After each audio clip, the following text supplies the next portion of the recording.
2, a joint resolution of Congress designated September 17th of each year as Citizenship Day in order to commemorate the signing of the Constitution, which it originally was signed on September 17th, 1787. So then on August 2nd, 1956, Congress set aside the week of September 17th through the 23rd each year as Constitution Week and requested the President establish it each year by proclamation. So Jim will start with Jim Obrid and Karen. Janet Derrick, and Craig Harvey. And Jim, would you start? Sure. The Declaration of Independence, action of the Second Continental Congress, July 4th, 1776. The unanimous declaration of the 13 United States of America, when in the course of human events it becomes necessary for one people to dissolve the political bands which have connected them with another, and to assume among the powers of the earth the separate and equal station to which the laws of nature and of nature's God entitle them. A decent respect to the opinions of mankind requires that they should declare the cause which impel them to the separation.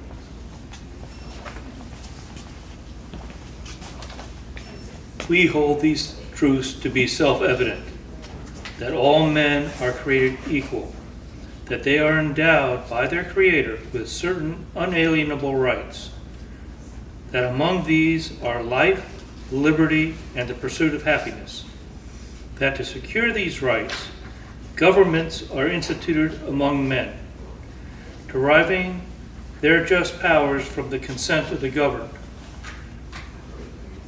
that whenever any form of government becomes destructive of these ends, it is the right of the people to alter or to abolish it, and to institute new government, laying its foundation on such principles and organizing its powers in such form as to them shall seem most likely to affect their safety and happiness. Prudence, indeed, will dictate that governments long established should not be changed for light and transient causes. And accordingly, all experience has shown that mankind are more disposed to suffer while evils are sufferable than to right themselves by abolishing the forms to which they are accustomed. But when a long train of abuses and usurpations, pursuing invariably the same object, evinces a design to reduce them under absolute despotism, it is their right, it is their duty to throw off such government and to provide new guards for their future security. Such has been the patient sufferance of these colonies, and such is now the necessity which constrains them to alter their former systems of government. The history of the present King of Great Britain is a history of repeated injuries and usurpations, all having the direct object the establishment of an absolute tyranny over these states. To prove this, let facts be submitted to a candid world.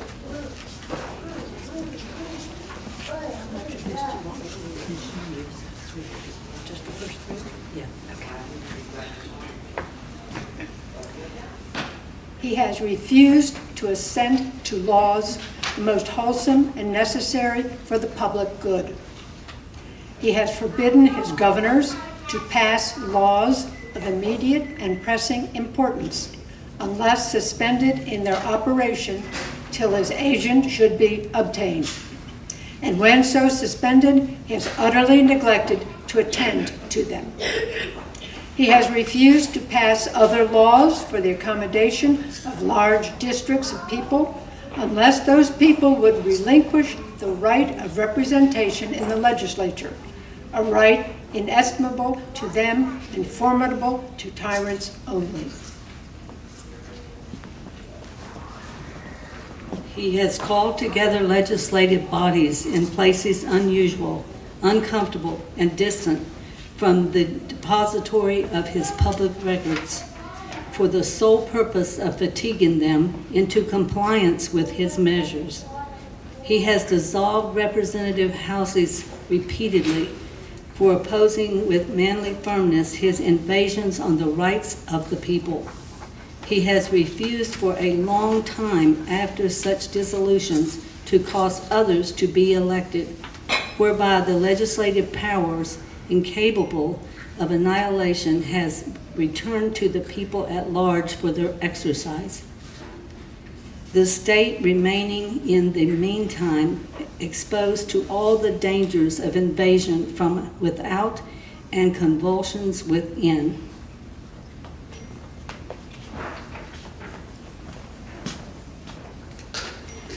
He has endeavored to prevent the population of these states, for that purpose, obstructing the laws for naturalization of foreigners, refusing to pass others to encourage their migrations hither, and raising the conditions of new appropriations of land.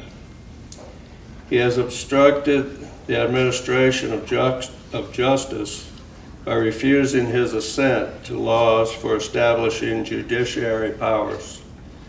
He has made judges dependent on his will alone for the tenure of their offices and the amount of payment of their salaries.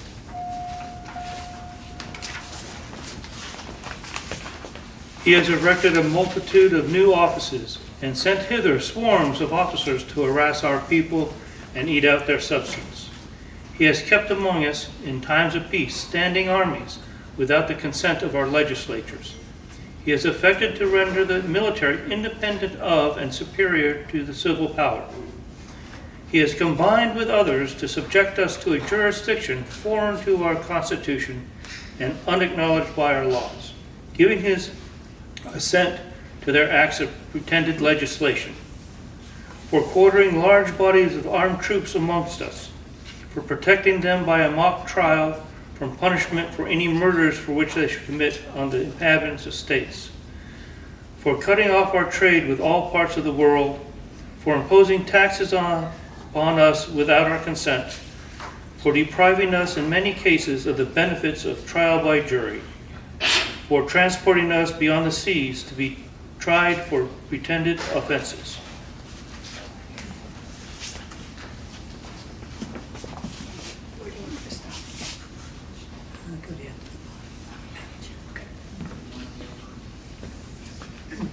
For abolishing the free system of English laws in a neighboring province, establishing therein an arbitrary government, and enlarging its boundaries so as to render it at once an example and fit instrument for introducing the same absolute rule into these colonies. For taking away our charters, abolishing our most valuable laws, and altering fundamentally the forms of our government. For suspending our legislatures and declaring themselves invested with power to legislate for us in all cases whatsoever. He has abdicated government here by declaring us out of his protection and waging war against us. He has plundered our seas, ravaged our coasts, burnt our towns, and destroyed the lives of our people.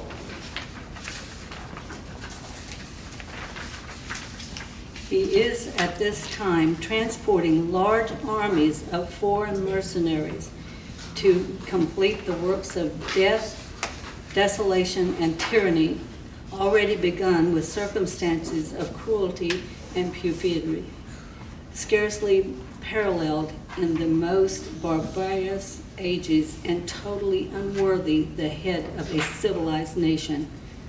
He has constrained our fellow citizens taken captive on the high seas to bear arms against our country, to become the executionaries of their friends and brethren, or to fall themselves into their hands. He has excited domestic insurrections amongst us, and has endeavored to bring on the inhabitants of our frontiers and merciless Indian savages whose known rule of warfare is an undistinguished destruction of all ages, sexes, and conditions.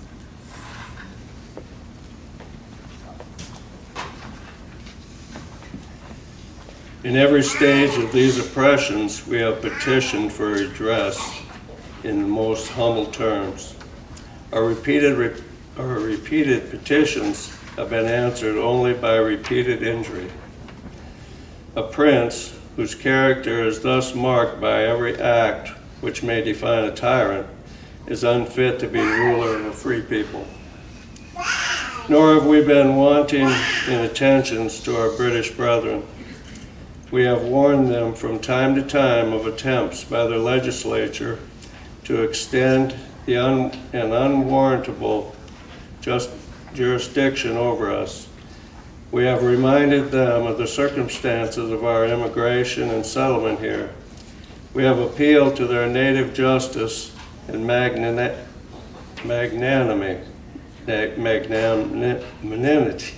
Sorry about that. We have conjured them by the ties of our common kindred to disavow their usurpations, which would inevitably interrupt our connections and correspondence. They too have been deaf to the voice of justice and consanguinity. We must therefore acquiesce in the necessary, which denounces our separation, and hold them, as we hold the rest of mankind, enemies in war, in peace, friends.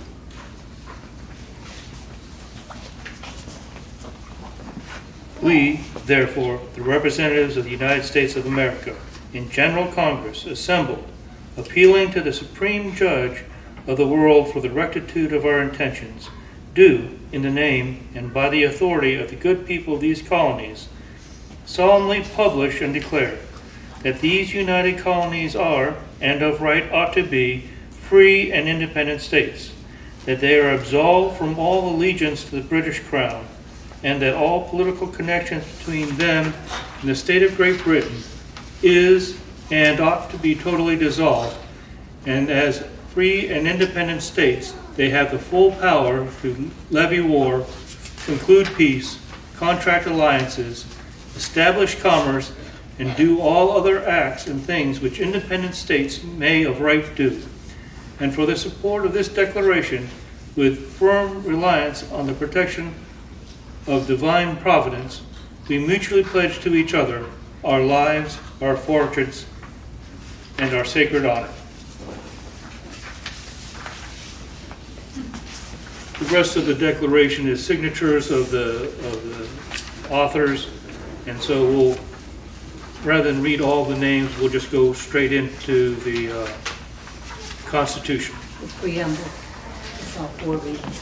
Help us read the preamble, please, to the Constitution.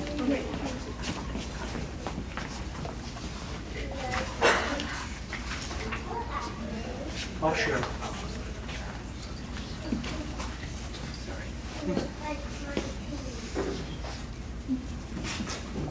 We can share, Jim. We can share. Jim, you can share it. Okay, come in closer. Okay, 1, 2, 3. We, the people of the United States, in order to form a more perfect union, establish justice, ensure domestic tranquility, provide for the common defense, promote the general welfare, and secure the blessings of liberty to ourselves and to our posterity, do ordain and establish the Constitution for the United States of America. Article 1, Section 1. All legislative powers herein granted shall be vested in the Congress of the United States, which shall consist of a Senate and a House of Representatives.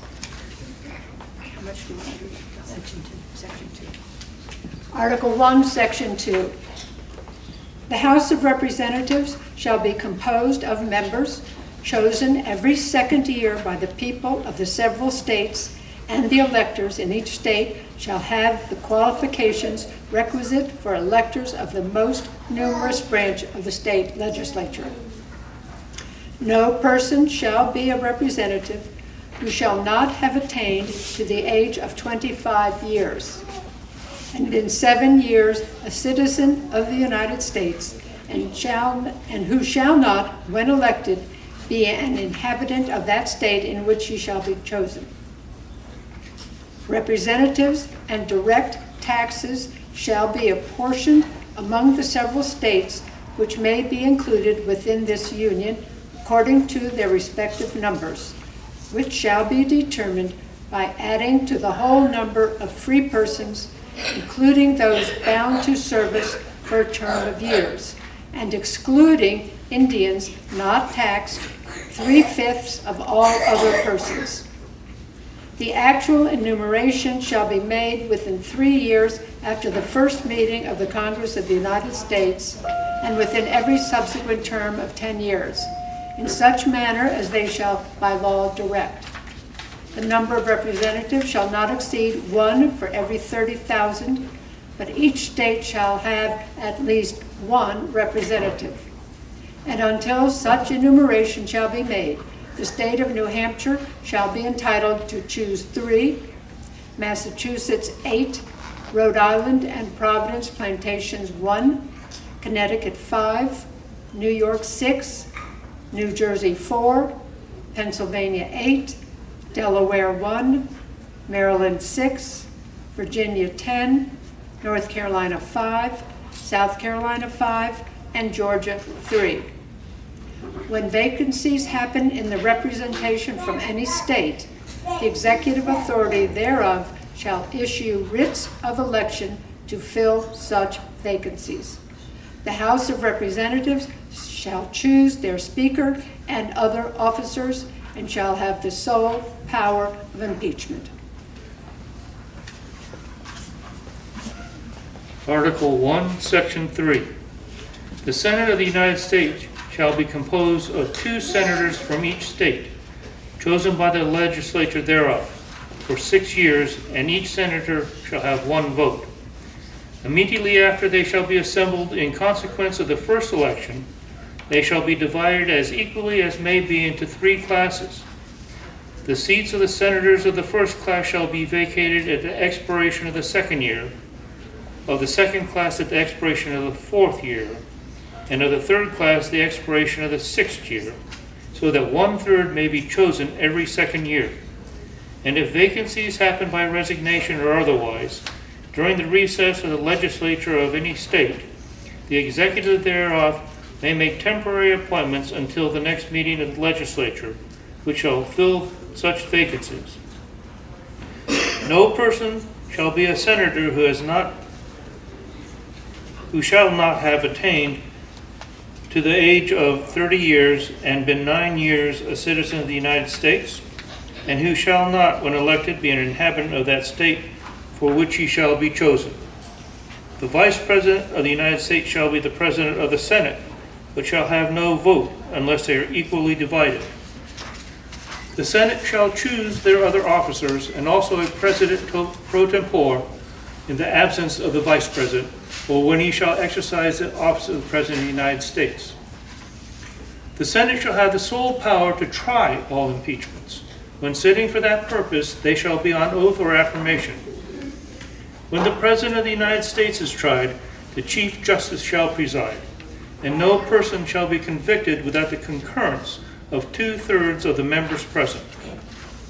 Judgment in cases of impeachment shall not extend further than to the removal from office and disqualification to hold and enjoy any office of honor, trust, or profit under the United States. But the party convicted shall nevertheless be liable and subject to indictment, trial, judgment, and punishment according to the law.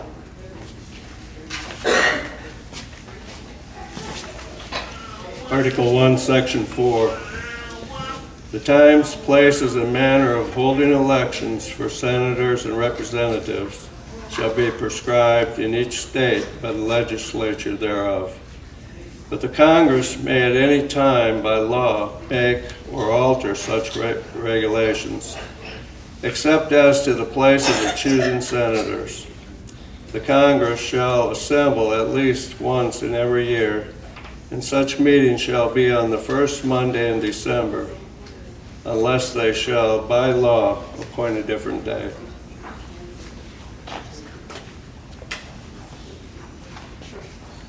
Section 5. Each house shall be the judge of the elections. Returns and qualifications of its own members and a majority of each shall constitute a quorum to do business, but a smaller number may adjourn from day to day and may be authorized to compel the attendance of absent members in such manner and under such penalties as each house may provide. Each house may determine the rules of its proceedings, punish its members for disorderly behavior, and with the concurrence of 2/3 expel a member. Each house shall keep a journal of its proceedings, and from time to time publish the same, except in such parts as may, in their judgment, require secrecy, and the yeas and the nays of members of either house on any question shall, in the desire of 1/5 of those present, be entered on the journal. Neither house during the session of Congress shall, without the consent of the other, adjourn for more than 3 days, nor to any other place than that in which the two houses shall be sitting.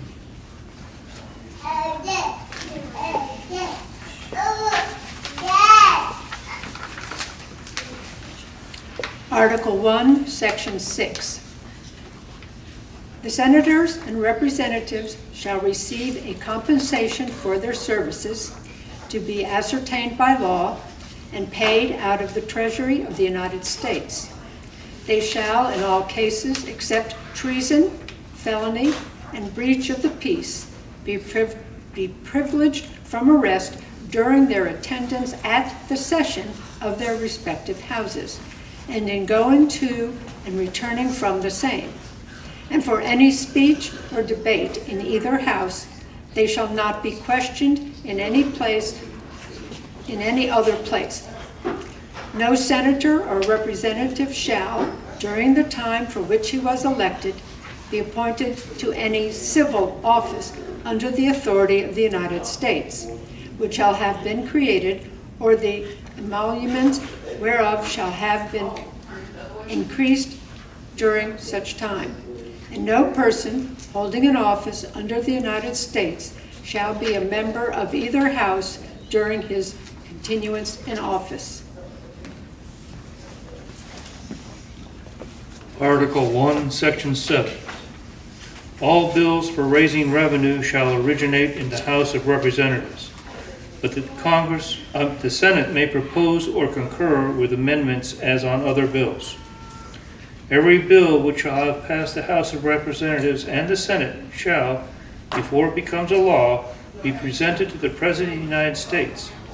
If he approve, he shall sign it, but if not, he shall return it with his objections to that House in which it shall have originated, who shall enter the objections at large on their journal and proceed to reconsider it. If after such reconsideration 2/3 of that House shall agree to pass the bill, it shall be sent, together with the objections, to the other House, by which it shall likewise be reconsidered, and if approved by 2/3 of that House, it shall become a law. But in such cases, the votes of both houses shall be determined by yeas and nays, and the names of the persons voting for and against the bill shall be entered into the journal of each house respectively. If any bill shall not be returned by the President within 10 days, Sundays excepted, after it shall have been presented to him, the same shall be a law in like manner as if he had signed it, unless the Congress by their adjournment prevent its return, in which case it shall not be a law. Every order, resolution, or vote to which the concurrence of the Senate and House of Representatives may be necessary, except on a question of adjournment, shall be presented to the President of the United States, and before the same shall take effect, shall be approved by him, or being disapproved by him, shall be repassed by 2/3 of the Senate and House of Representatives, according to the rules and limitations prescribed in the case of the bill.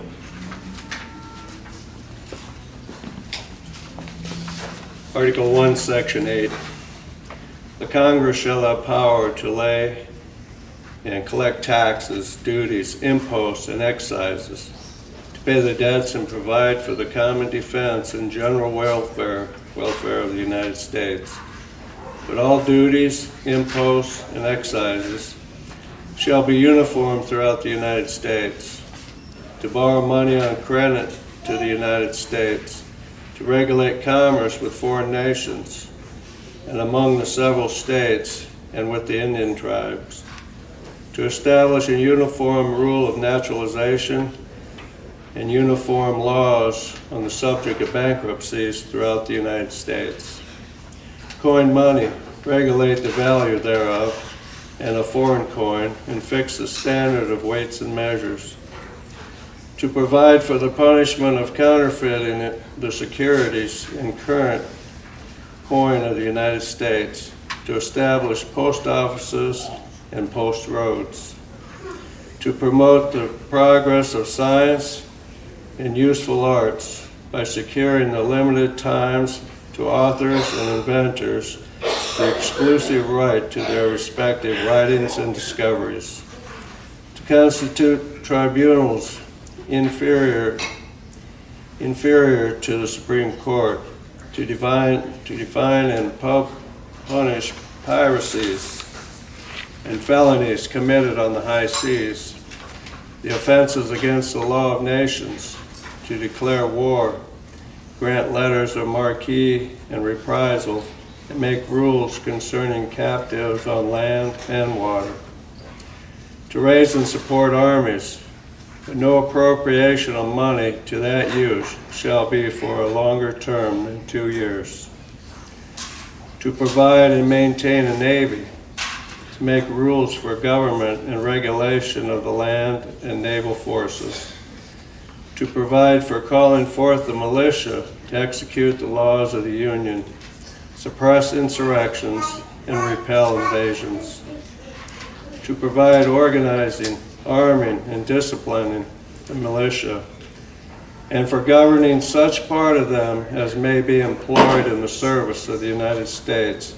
reserving to the states respectively the appointment of the officers and the authority of training the militia according to the discipline prescribed by Congress, to exercise exclusive legislation in all cases whatsoever over such district as may by cession of particular states and the acceptance of Congress become the seat of the government of the United States, and to exercise like authority over all places purchased by the consent of legislature of the state in which the same shall be, for the erection of forts, magazines, arsenals, dockyards, and other needful buildings, and to make all laws which shall be necessary and proper for carrying into execution the foregoing powers, and all the powers vested to this Constitution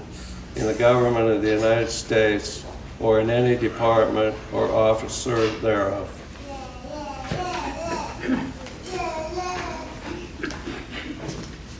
Article 1, Section 9.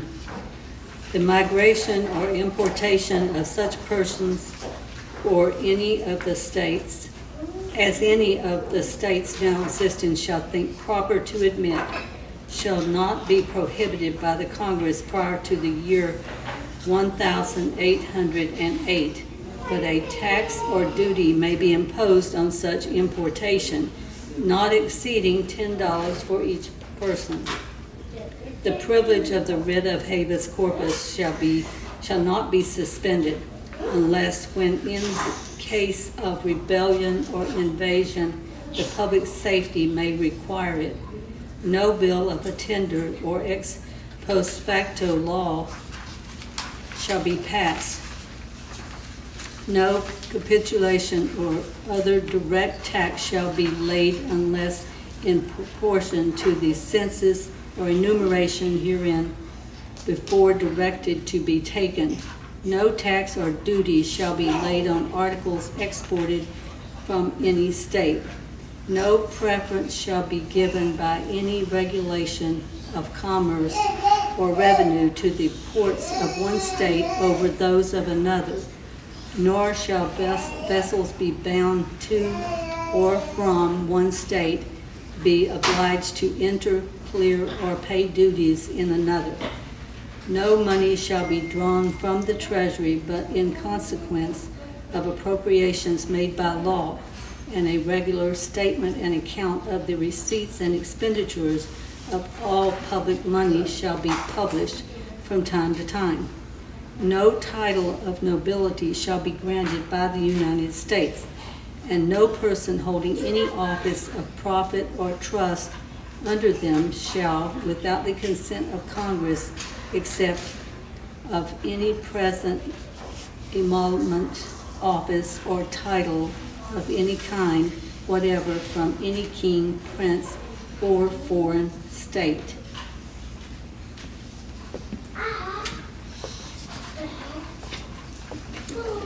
Article 1, Section 10. No state shall enter into any treaty, alliance, or confederation, grant letters of marque and reprisal, coin money, emit bills of credit, make anything but gold and silver coin a tender in payment of debts, pass any bill of attainder, ex post facto law or law impairing the obligation of contracts, or grant any title of nobility. No state shall, without the consent of Congress, lay any imposts or duties on imports or exports, except what may be absolutely necessary for executing its inspection laws. And the net produce of all duties and imposts laid by any state on imports or exports shall be for the use of the Treasury of the United States. And all such laws shall be subject to the revision and control of the Congress. No state shall, without the consent of Congress, lay any duty of tonnage, keep troops or ships of war in times of peace, enter into any agreement or compact with another state or with a foreign power, or engage in war unless actually invaded or in such imminent danger as will not admit delay.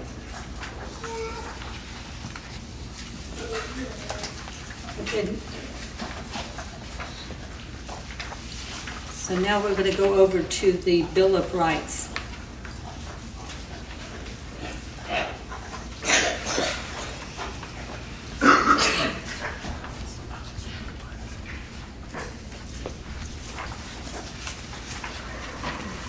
I got it.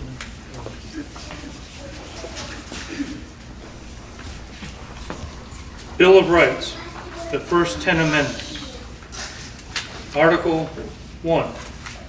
Congress shall make no law respecting an establishment of religion, or prohibiting the free exercise thereof, or abridging the freedom of speech, or of the press, or of the right of the people to peaceably assemble and to petition the government for a redress of grievances.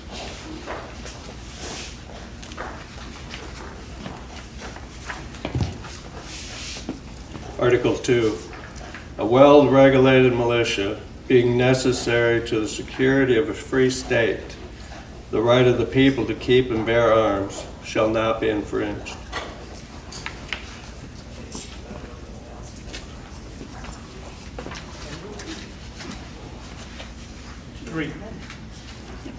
Amendment 3. No soldier shall, in time of peace, be quartered in any house without the consent of the owner, nor in time of war, but in a manner to be prescribed by law.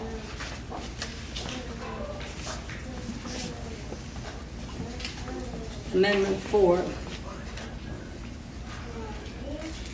The right of the people to be secure in their persons, houses, papers, and effects against unreasonable searches and seizures shall not be violated, and no warrants shall issue but upon probable cause, supported by oath or affirmation, and particularly describing the place to be searched and the persons or things to be seized.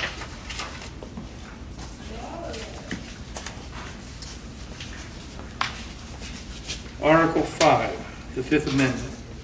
No person shall be held to answer for a capital or otherwise infamous crime unless on presentment or indictment of a grand jury, except in cases arising in the land or naval forces or in the militia when in actual service in time of war or public danger.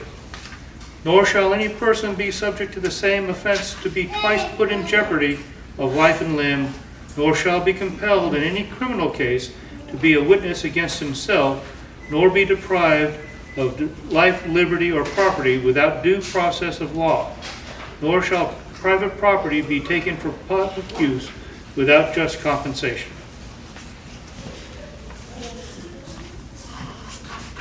The Sixth Amendment.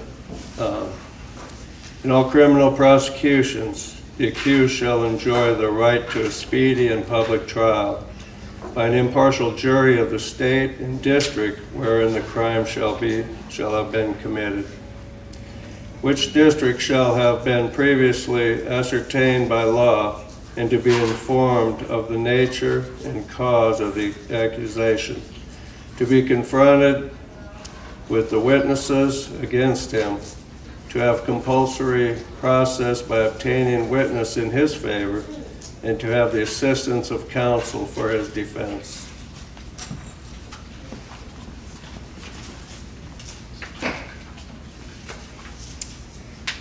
Amendment 7. Yeah. Amendment 7. In suits at common law, where the value in controversy shall exceed $20, the right of trial by jury shall be preserved, and no fact tried by a jury shall be otherwise re-examined in any court of the United States than according to the rules of the common law. Amendment 8. Excessive bail shall not be required, nor excessive fines imposed, nor cruel and unusual punishments inflicted.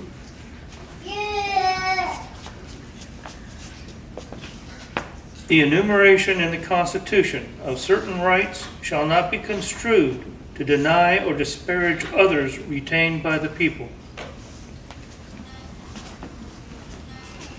10th Amendment. The powers not delegated to the United States by the Constitution, nor prohibited by it to the states, are reserved to the states respectively, or to the people.